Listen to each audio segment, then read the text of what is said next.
할렐루야. 오늘은 어제에 이어 사도행전 7장 후반을 통해 스데반의 순교 제목으로 말씀을 전하겠습니다. 여러분, 믿음으로 살다 보면 고난을 받을 때가 있습니다. 이 고난은 내 욕심대로 살다가 받는 고난과는 전혀 다른 고난입니다. 주일에 예배를 드리다가 불이익을 당했다든지, 모든 사람들이 서로 경쟁하고 미워하는 이 세상 가운데 나는 미워하지 않고 사랑하다가 오히려 관계에 문제가 더 생겼다든지, 아니면 가정에서 홀로 외롭게 믿음을 잘 지키고 있는데 오히려 가족들에게 핍박과 어려움이 생기는 경우가 더러 있습니다. 저는 전혀 이런 믿음의 어려움에 대해서는 잘 몰랐습니다. 왜냐하면 믿음의 가정에서 자랐기 때문이죠.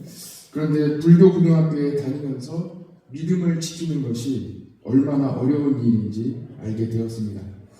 목회자 가정에서 자라 온실 속에서 신앙생활을 한다는 것이 얼마나 큰 축복인지도 알게 되었습니다. 주일에 마음껏 교회에 가고 예배드리고 기도하는 것이 자유로운 가정, 오히려 신앙으로 잘 자라기를 중보해 주시는 가정에서 자라는 것은 하나님이 주신 큰 축복입니다.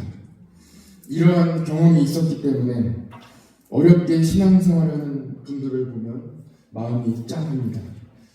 군대에 갔을 때는 주의를 지키기가 또 쉽지 않죠. 당직이 있고 또 여러 훈련이 있기 때문에.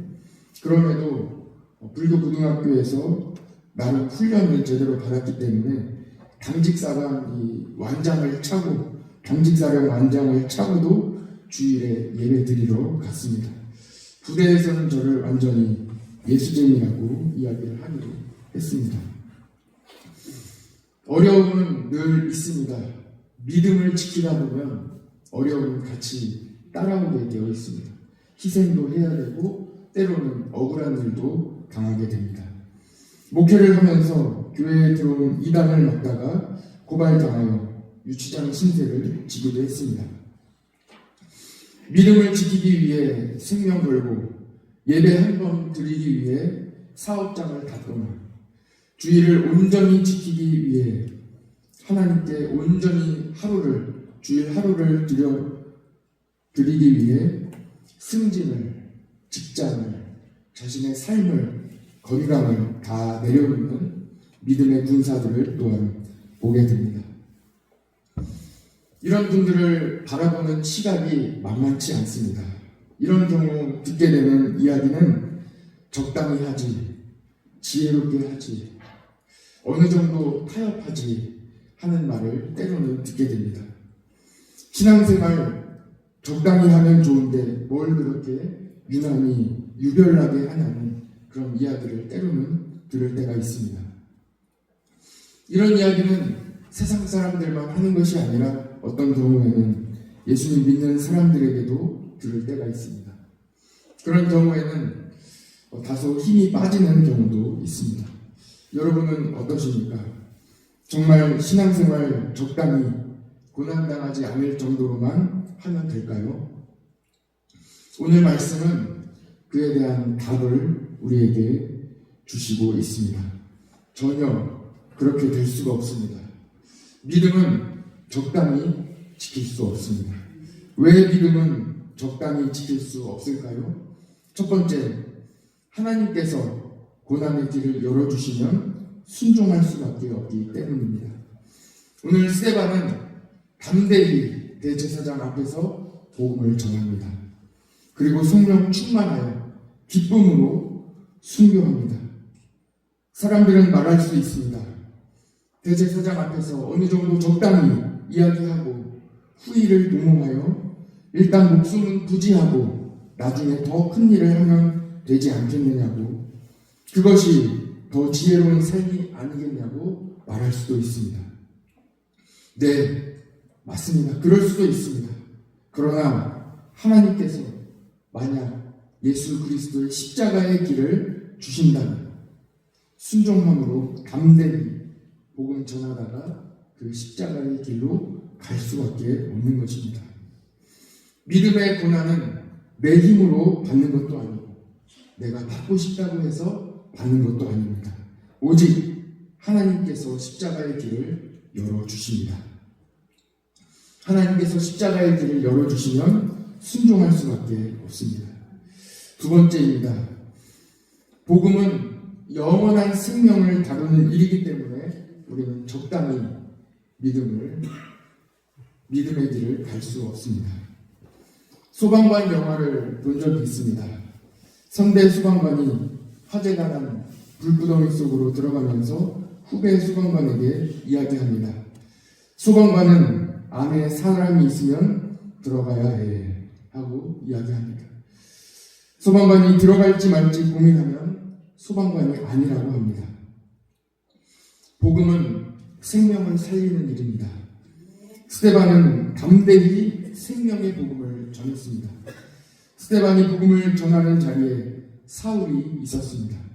사울은 스데반에게 돌을 가장 열심히 던진 사람 중에 한 사람이었습니다.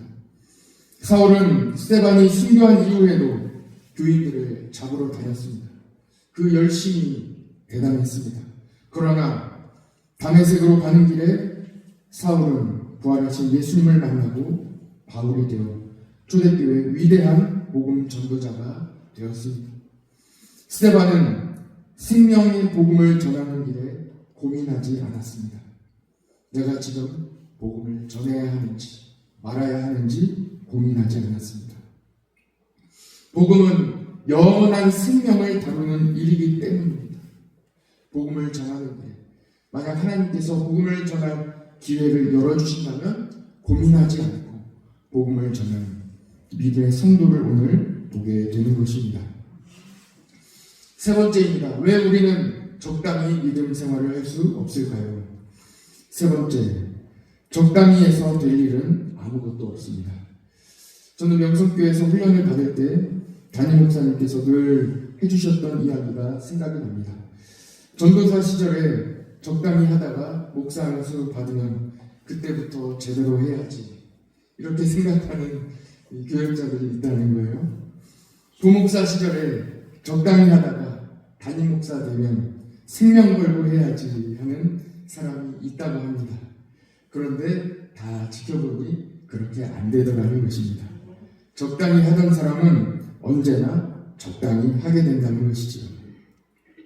하물며 복음 전하는 일에 적당히 해서 전파가 되겠습니까? 예수님은 만왕의 왕이신데 만약에 예수님께서 적당히 십자가를 지셨다면 복음이 전파되었겠습니까? 가장 잔인한 형벌, 가장 고통스러운 십자가를 우리 주님께서는 지셨습니다. 예수님은 우리를 살리기 위해 십자가를 지셨습니다. 적당한 것은 이 세상에 없습니다. 스데반이 순교한 이후에 예루살렘 교회에 큰 박해가 있었습니다. 그래서 교인들이 유대와 사마리아 모든 땅으로 흩어졌습니다. 스데반이 자기의 생명을 걸고 복음을 전했을 때 이것은 바로 하나님의 뜻이었음을 우리는 오늘 발견하게 됩니다. 8장 1절을 같이 한번 보시죠. 내일 우리가 보겠지만 8장 1절을 같이 한번 먼저 읽어보겠습니다. 시작.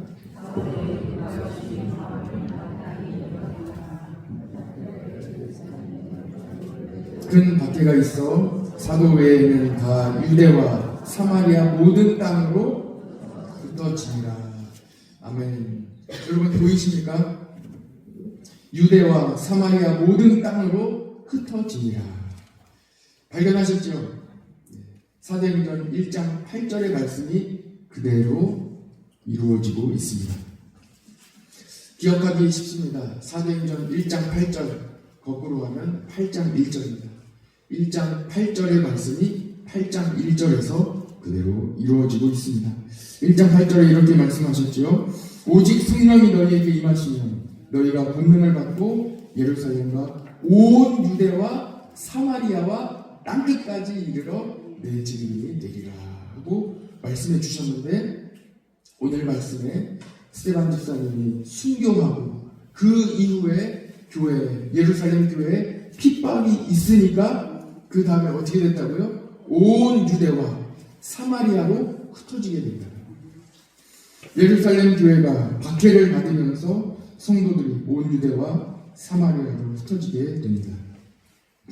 그리고 바로 그곳에서 다시 복음이 전파되어 성령의 역사가 놀랍게 시작되며 다시 일어나게 되는 것입니다. 그 일의 시작점에 누가 있습니까? 스데반 집사님의 순교가 있었던 것입니다. 하나님은 예수님의 제자보다 먼저 7 집사로 막 뽑힌 스데반을 먼저 순교하도록 인도하셨습니다. 왜 하나님은 스데반을 먼저 순교하도록 하셨을까요? 오늘은 2가지 같이 살펴보기를 원합니다. 예수님 믿는 사람은 높고 낮음이 없습니다. 다 똑같습니다. 예수님도 우리를 형제요, 친구라고 불러주셨습니다. 직분이 있다고 해서 믿음이 더 좋은 것도 아니고 오래 교회에 다녔다고 해서 무조건 더 신앙이 깊은 것도 아닙니다. 예수님은 우리에게 늘 경고해 주십니다. 먼저 된 자가 나중되고 나중된 자가 먼저 된다고 하셨습니다. 그래서 신앙 공동체는, 교회는 높고 낮음이 전혀 없습니다. 우리는 서로 배려하며 사랑하는 관계입니다. 우리가 믿음으로 살아가며 각자의 삶 가운데 다 믿음 지키면서 손해보고 어려움 당하고 있습니다. 그런데 우리끼리 모여 서로 누가 높고 누가 낮고 비교할 필요가 전혀 없는 것입니다. 우리는 서로 사랑하기에도 시간이 부족하기 때문입니다. 2번째입니다. 왜 하나님은 사도들, 예수님의 제자들을 두시고 막 뽑힌 7 집사님 중에 스데반을 먼저 순교하도록 인도하셨을까요? 이것이 바로 하나님의 뜻입니다. 우리는 하나님의 뜻을 다 이해할 수도 없고 다 알 수는 없습니다. 그렇기 때문에 우리가 우리 나름대로 기준을 세워 판단해보고 예상해보지만 하나님의 뜻은 그보다 훨씬 더 정확하십니다. 결과를 보면 알 수 있지요. 오늘 새벽부터 스데반의 순교를 나누니 주제가 조금 무겁게 느껴지실 수도 있겠습니다. 그러나 너무 걱정하지는 마십시오. 누구나 순교하는 것도 아니고 누구나 고난당하는 것은 더더욱 아닙니다. 다만 우리가 기도할 제목은 이것입니다. 내 삶에 만약에 믿음을 지킬 그 순간이 왔을 때 내 안일, 내 삶, 내 계획보다는 복음을 위해 믿음의 길을 가게 하시옵소서. 만일 내 앞에 놓인 길이 하나님의 뜻이라면 순종하게 하시옵소서. 그 길이 하나님의 뜻임을 알게 하여 주시옵소서. 우리는 오직 하나님을 신뢰하며 오늘도 오직 믿음의 길을 걸어가야 할 것입니다. 같이 기도하겠습니다. 사랑의 아버지 하나님, 감사합니다. 오늘은 사도행전 7장의 말씀을 통하여 우리가 하나님의 뜻을 구하며 생명 걸고 믿음을 지키는 성도의 삶을 바라보게 하시니 감사합니다. 이 세상에 특별히 믿음에 있어 적당한 것은 없습니다. 우리가 확실히 예수님을 믿고 그 확실한 믿음 가운데 기도하며 예수 그리스도의 십자가의 길을 따라가는 우리 모든 성도들 되게 하여 주시옵소서. 그때에 주님께서 우리의 삶에 놀라운 성령의 열매를 허락하여 주시고 믿음의 길을 걸어갈 수 있도록 도와주실 줄 믿습니다. 하나님 아버지, 은혜를 베풀어 주시옵소서. 특별히 우리의 삶에 믿음을 지킬 순간이 왔을 때 내 안일보다는 복음을 위하여 믿음의 길을 가기를 원합니다. 주님, 우리의 길을 인도하옵소서. 만일 그 길이 하나님의 뜻이라면 순종하기를 원합니다. 주님, 순종의 열매 맺게 하여 주옵소서. 우리는 연약하고 부족합니다. 지혜도 없습니다. 아버지 하나님, 그때에 우리 앞에 놓여진 그 길이 하나님의 뜻임을 주님 알게 하여 주시고 발견하게 하시고 믿음으로 그 길을 한 걸음 한 걸음씩 걸어가는 우리 모든 성도들 되게 하여 주옵소서. 오늘도 믿음으로 길을 걸어갑니다. 예수 그리스도와 손을 잡고 걸어가며 오직 믿음으로 눈물 흘리며 다른 사람들이 다 미움과 경쟁 가운데 있을 때에 우리는 주님이 가르쳐 주신 대로 사랑하며 나아갑니다. 하나님, 은혜 베풀어 주시고 믿음을 잘 지키는 복된 하루 되게 하여 주옵소서. 아버지 하나님, 손해보고 또 어려움이 있을지 뻔히 알면서도 믿음의 길을 걸어가는 우리 모든 성도들에게 용기를 더하여 주시고 믿음의 길을 걸어갈 때에 주님 함께하여 주시옵소서. 주님께서 그 길을 걸어가셨음을 확신하며 믿음으로 고백하며 오늘도 찬송하며 기뻐하며 그 길을 걸어가게 도와주시옵소서. 우리 김향욱 권사님 많이 아픈 가운데 있습니다. 주님 치료하여 주시고 은혜를 베풀어 주시옵소서. 우리 김향욱 권사님 넉넉히 감당할 줄 믿습니다. 간절한 기도가 필요합니다. 주님, 우리 온 성도들과 함께 기도할 때에 놀라운 은혜를 베풀어 주시고 다시 자리를 훌훌 털고 일어나 우리가 함께 예배하는 그날이 속히 오게 하여 주시고 모든 수술한 자리까지도 다 깨끗이 하나님 은혜를 베풀어 주시옵소서. 속히 태어날 수 있도록 주님 도와주시고 귀한 아들 함께 옆에 있사오니 믿음을 더하여 주시고 기도하는 손길 가운데 은혜를 베풀어 주시옵소서. 모든 감사와 영광 오직 주님 앞에 올려드리며 예수 그리스도의 이름으로 기도드립니다. 아멘.